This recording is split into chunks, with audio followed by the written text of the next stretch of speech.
Hello and welcome to the Dance in Time Hispanic Heritage Month celebration. This year we come to you pre-recorded so that everyone can celebrate the holiday safely.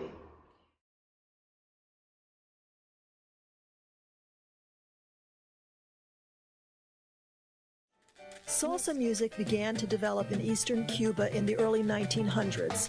It represented a mixture of Spanish and Afro-Cuban elements. Eventually, the music made its way to Havana, where foreign influences like American jazz were absorbed. By the 1950s, many Cuban and Puerto Rican people, including musicians, had moved to New York. They continued making music but adapted it to their new world. Gradually, by the 1960s, salsa as we know it today had evolved. The next dance is rumba.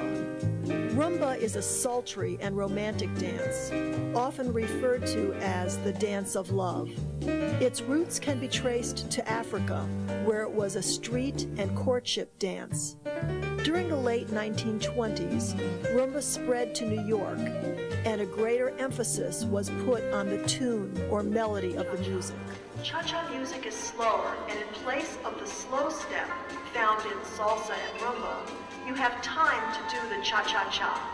So the basic step of cha-cha is quick, quick, and then instead of the slow, cha-cha-cha.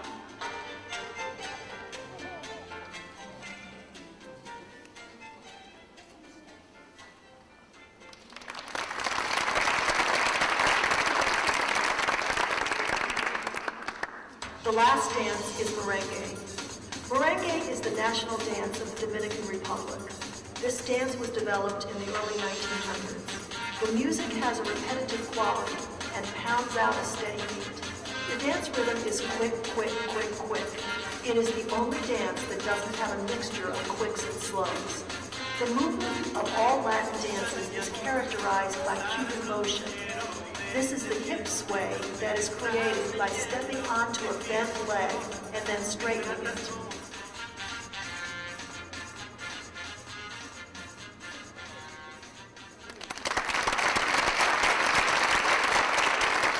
I hope you enjoyed those dances. I know that all goes by quickly, so I just want to make a quick recap.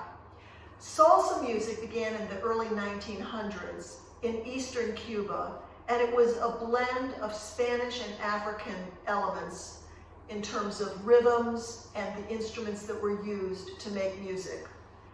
This gradually made its way to Havana, where it picked up foreign influences, particularly American jazz. And then when people moved in the 50s and 60s from Cuba to the United States, some of them were musicians, and they brought their music with them, of course, and they continued to adapt their music to their new world. And as it evolved, it came to be what we would call salsa today. I'm going to play for you an example of a salsa song. The basic rhythm of salsa is what dancers call quick, quick, slow. And a quick is a step that lasts for one beat, and a slow lasts for two beats.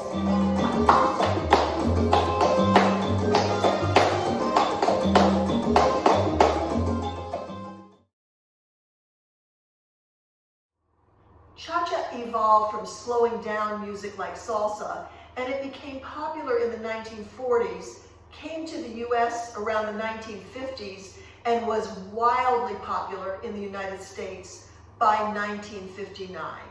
So when you slow down a salsa tempo, you get this: quick, quick, slow, quick, quick, slow. And that's obviously too slow to be a very interesting dance.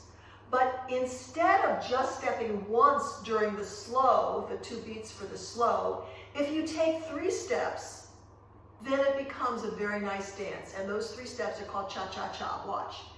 Quick, quick, and cha-cha-cha. Step, step, and cha-cha-cha. 1, 2, 3, and 4, 5, 6, 7, and 8 would be how you would count those beats. Step, step, cha-cha-cha. Step, step, and cha-cha-cha.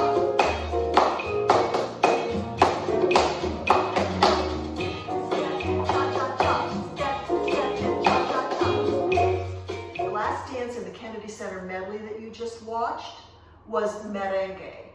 And this came into its own a bit earlier than some of these other Latin dances did.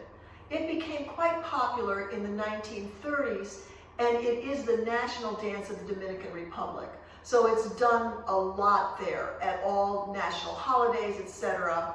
And so let's hear another merengue song, and I want you to hear how that beat is very steadily pounded. Step, step, step, step, step, step, step, step. 1, 2, 3, 4, 5, 6, 7, 8. 1, 2, 3, 4, 5, 6, 7, 8. So the last dance I want to mention is the rumba. The music was popularized in the late 1920s. An orchestra leader named Xavier Cugat played some of this kind of music, and it became very popular, and it came to the US, and the dance developed after the music.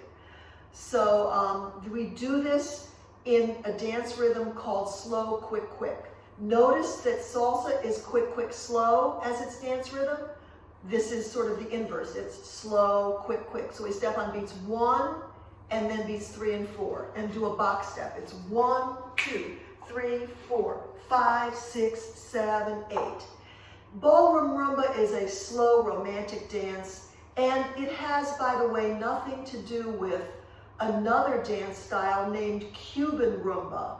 So that's a very different dance. They just happen to have the word rumba in common, but these are really two different dance styles. Let's listen to one more rumba song, and I'll show you how that dance pattern would be done to the music. 1, 2, 3, 4, 5, 6, 7, 8. Slow, quick, quick, slow, quick, quick. One final comment. These dances are not completely separate categories. For example, since cha-cha and salsa are essentially the same thing, but a cha-cha is just a very slowed down tempo from salsa, you can get an intermediate tempo where you could either do a slow salsa or a fast cha-cha to it. And in this case, this music I just did rumba to, you could also do a foxtrot to it. Foxtrot is not a Latin dance. The basic step for foxtrot is slow, slow, quick, quick. So but it's a completely different dance in terms of the feeling and how you execute it. Rumba, being a Latin dance, has the hip sway, and foxtrot does not. The Latin countries may vary in which particular dance is more popular. For example, the Dominican Republic, they do quite a lot of merengue. Same thing in Haiti. Whereas in Cuba, where salsa was developed, salsa is especially popular. But the thing that they all have in common is an emphasis on music and dancing as a very important component of the culture. So I'd like you to hear what Mimi Diaz has to say along that line. Me encanta ser latina en este país. Mi cultura, tradiciones, comidas, música y baile son algunas cosas que me conectan fuertemente a mi identidad y comunidad. La música y danza siempre se han celebrado en mi casa. Algunos de mis primeros recuerdos de la infancia son cuando escuché a mi padre tocar zarzuelas cubanas en el piano mientras bailábamos dramáticamente por la casa. Celebrando la herencia hispana es celebrar nuestra cultura, la belleza de nuestras raíces y estar orgullosas de ser inmigrantes o descendientes de inmigrantes en este país. Del grito ¡Azúcar! De Celia Cruz hasta el reggaetón de Bad Bunny, la música es lo que nos une a todos en nuestras raíces comunes.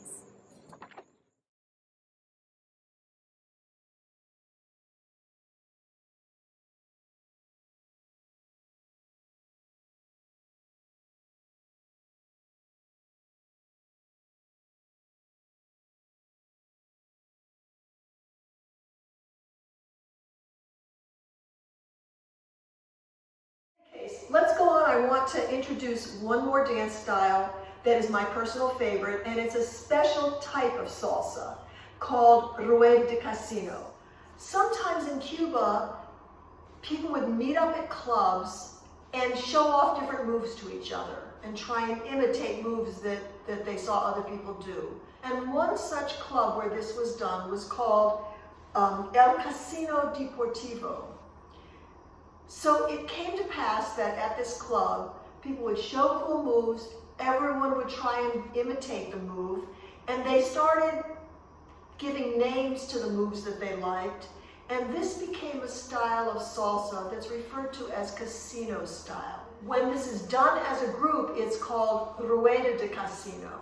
I have become so enamored with this dance that I created a documentary film a number of years ago where I got footage of groups doing Rueda de Casino in every inhabited continent in the world, and talked a little bit about the way that it builds communities, because when people dance this, they're really dancing as a group, and it is something that bonds people and builds trust, etc.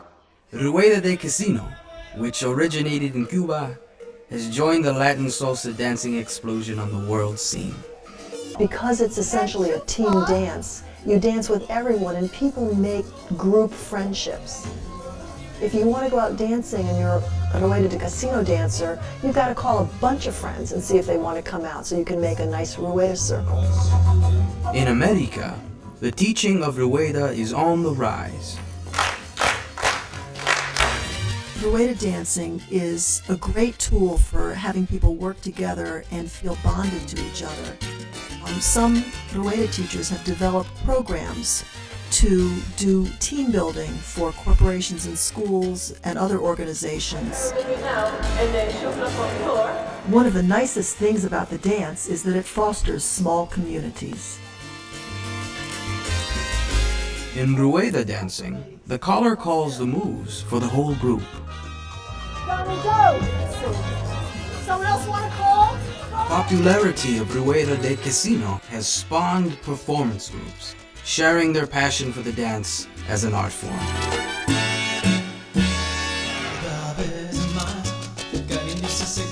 When you do Rueda, everyone's relying on everyone else, and you become like a team, whether it's for one song, for one performance, for a year, whatever it is, you have to work as a team. It's almost like the circle is as strong as its weakest link, so everybody has to kind of work together in order for everybody to look good. It forces you to sharpen what you're doing. Somehow people enjoy dancing, but when they know they're going to have to present and people will be watching them, they get real serious real fast about making sure that they're clear on the move, that they got it styled nicely and so on.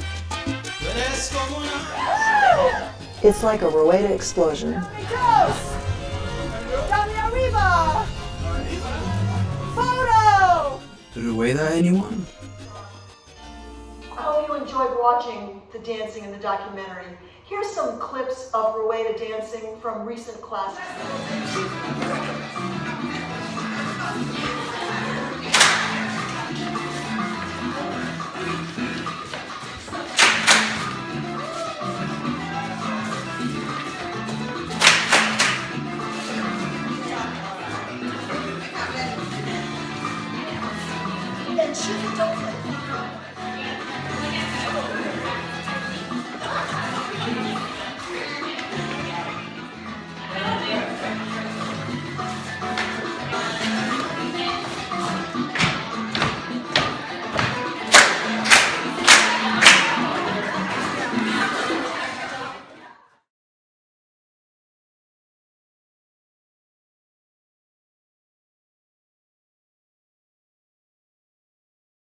In 1988, a law was passed that mandated a one-month-long celebration of Hispanic heritage.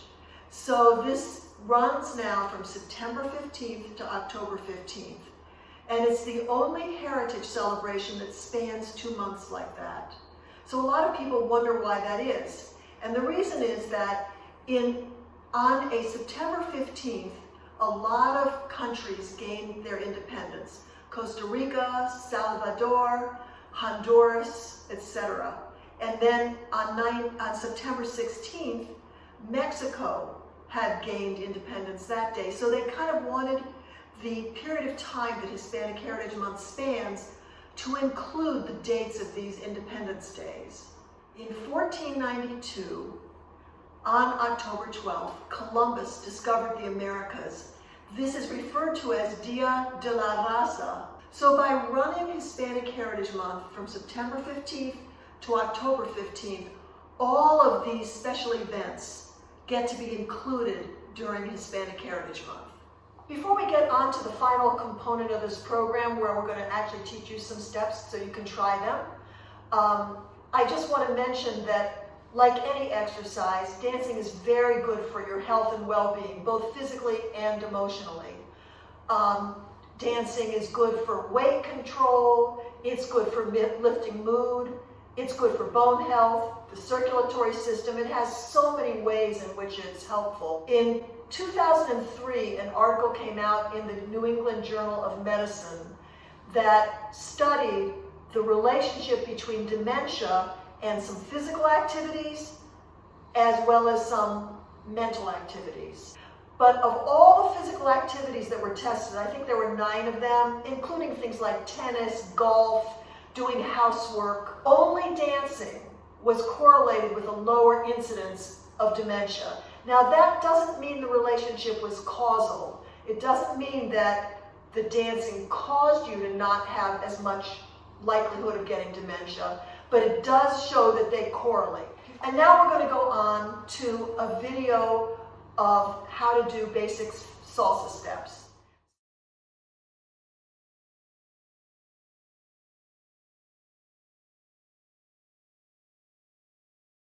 Hi, welcome to a basic salsa lesson. So Camille is going to show you how we do the basic step. This is the leader's point of view, starting forward on the left.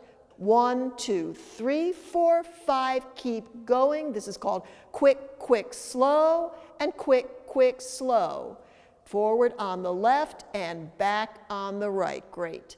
Now, notice that when we take a step, it's a complete weight shift. So there isn't a step that doesn't switch weight, which would look like this. Left, left, and right, left, right. Do you see that she's not lifting her foot entirely? When we dance, we take steps that are kind of like normal walking steps, when we dance salsa in any case. But the foot that you are weighting onto, you put your full weight onto it, which means you lift the other foot just a little bit off the floor. Okay, another way to think of this is that you could think of where you're standing as home base. And when we dance, we step once outside of home base, and then twice in home base. And then we step once behind home base, and twice in home base. Likewise, we can do what's called a side rock, which is another nice basic move. And we're moving to the side. Leaders start on their left foot on beat 1, so they move to the left. They go to the side, and then twice in home base, and to the other side, which is the right, and twice in home base. And when they dance in partnership, the lady does what's called the natural opposite. So when the leader steps forward on the left, the lady is stepping back on the right. Now, I want to show you what the basic and the side rocks look like done in partnership. 5, 6, and here we go. This is 2 basics, second basic, and side rocks.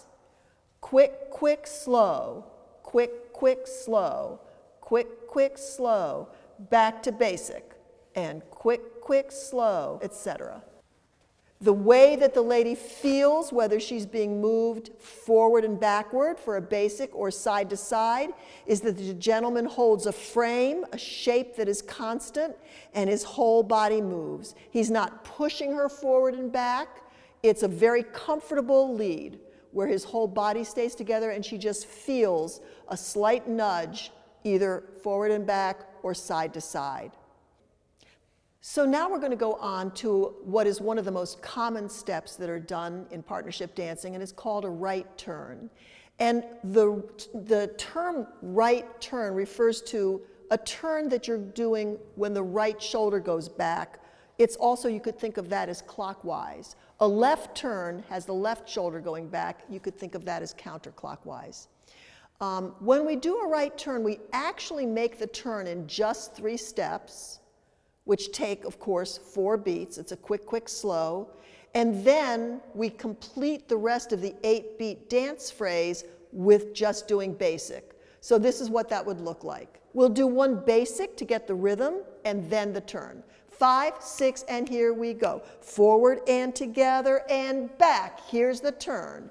Left, right, left, and then back and together. Again, forward and together, back and together. It's left, right, left, and back and together. Now let me mention something. A common mistake that people make when they're doing the right turn is that they don't stay in home base. So they step forward with the left, but then they bring the right foot forward, and they can't even always complete the turn. It kind of looks like this, 1, 2, and they're kind of stuck and don't know why. So you want to make sure that you have, once again, 1 foot outside of what we're calling home base, and then 2 steps in home base. Watch it again. 5, 6, and here we go. 1, 2, 3. Now here's the turn. It's forward, step, step, and you see she kept her feet together, the 2 steps right in the home base. Okay, now, when we do this in partnership, the leader is stepping forward on the left, so the follower actually steps back on the right, so that the follower is doing their back rock on beats 1, 2, 3, and then the turn will occur on 5, 6, 7. And it will look like this. If I were leading, we hold the hands so that they're halfway between our bodies. 1, 2, 3, 5, 6, 7. 1, 2, we lift on 3. That's called a prep. It's a signal to indicate that a turn is coming. We always do a preparation for the turn prior to the turn because she won't like it too much if I just do this. Watch what happens if I don't do that. 1, 2, 3, 5. She wasn't ready to turn. So you let her know that's coming, and she sort of braces herself a little bit and creates a firm frame so that she can turn smoothly. So it will look like this. She goes back, 1, 2, 3. She goes forward, 5, 6, 7. It's 1, 2, and lift, and turn the girl around. Nicely done. Okay. Now, if she tried to lead me, and I'm going to make it difficult for her, watch and see what you think the problem is. 1, 2, 3, 5, 6, 7. 1, 2, 3, 5. Okay, she's not making me turn. Why not? She led me at the correct timing. Why didn't I turn? The reason is that in order for lead and follow to work, you have to have a certain amount of frame or a shape that you maintain. So yes, there we go. So when she gives me the prep, the hand is lifted. I know that a turn is being initiated then, so as I step forward, I keep this shape the same.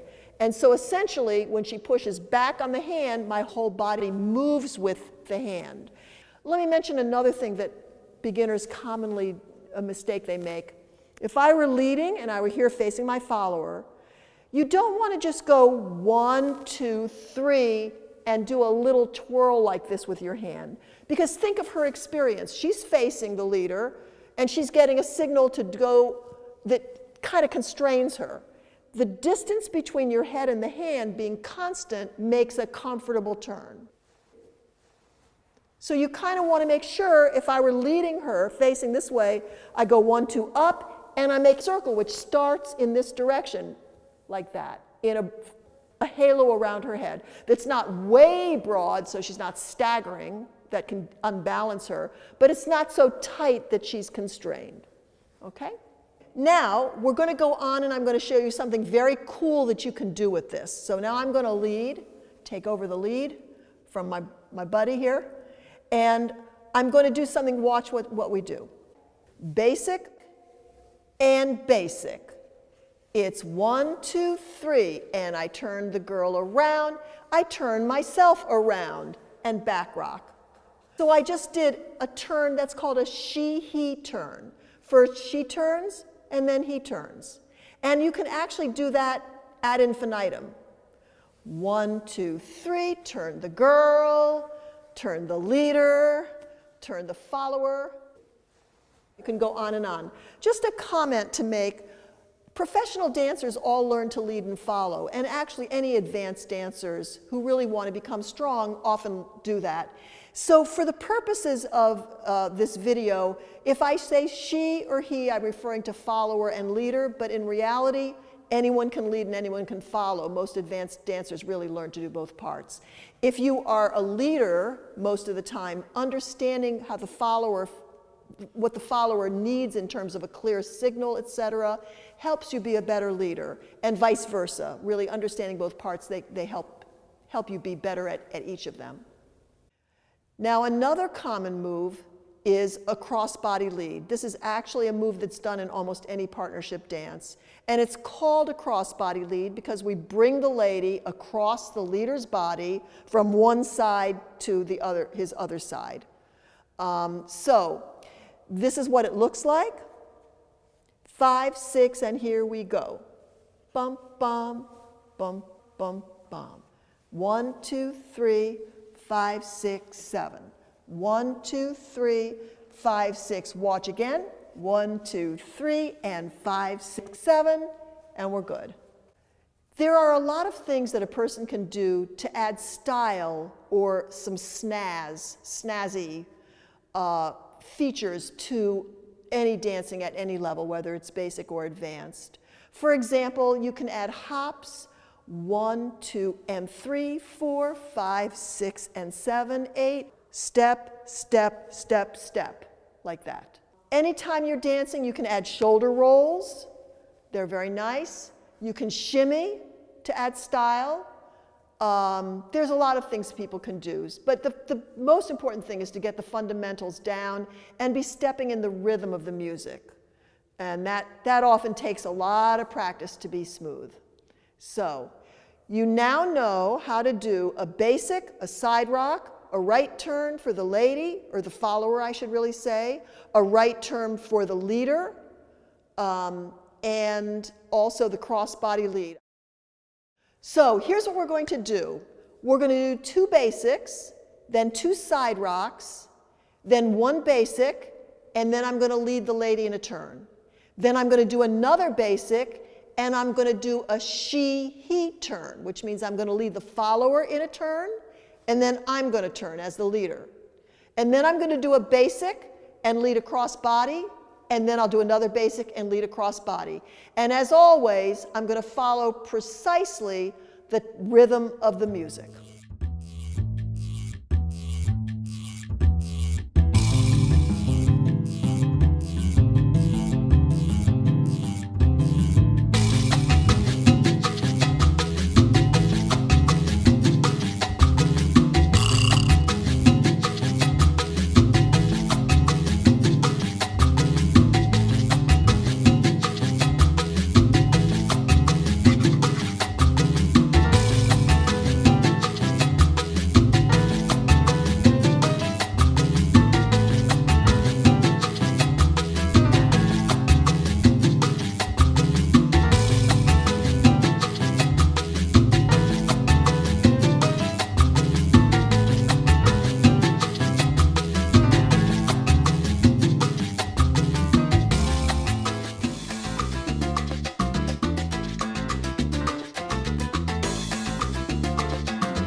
que tengo